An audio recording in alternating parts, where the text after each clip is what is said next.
ఏకాగ్రత చెందుతూ వస్తుంది.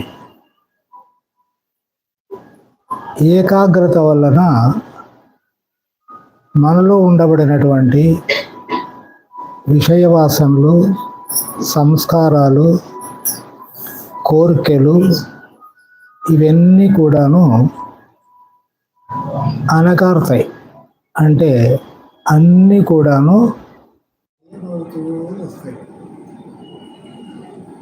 ఈ ఆలోచనలు క్రమేణా ఏకాగ్రత చెందినప్పుడు ఆలోచనలు తగ్గుతాయి.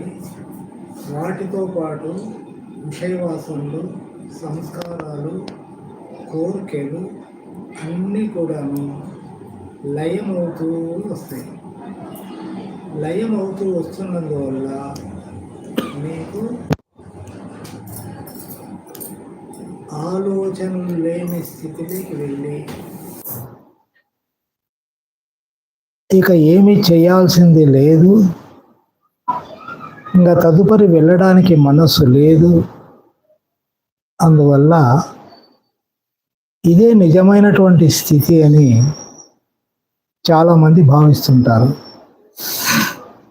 కానీ దీన్ని మహనీయులు ఏమన్నారంటే మనోలయము అన్నారు. మనోలయము వల్ల గాఢ నిద్ర వస్తుంది, తన్మయత్వం వస్తుంది, సమాధి స్థితి వస్తుంది.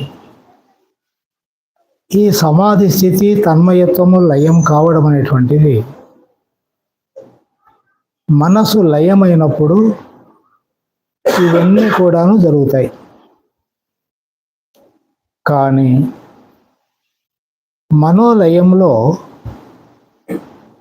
ఆత్మ సాక్షాత్కారానికి, శాశ్వతమైనటువంటి మనస్సు యొక్క పరిష్కారానికి సాధ్యం కాదు. అందువలన అద్వైత స్థితి శంకరాచార్యులు, రమణ మహర్షి లాంటి మహనీయులు మనోలయం అనేటువంటిది తాత్కాలికము, తిరిగి నీలో ఉండేటువంటి విషయవాసనలు, సంస్కారాలు, కోరికలు అవి మళ్ళీ పనిచేస్తున్నాయి.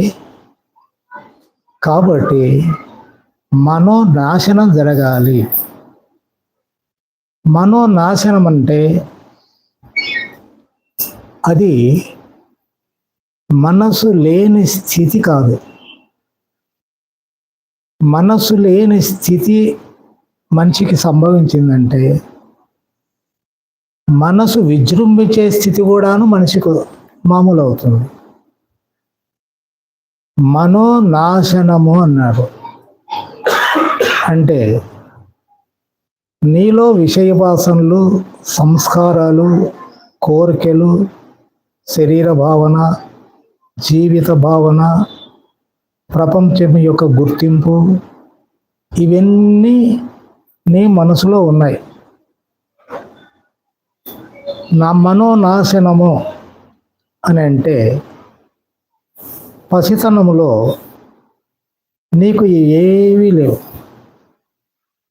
నిరంతరము పరమానందంలో ఉన్నారు.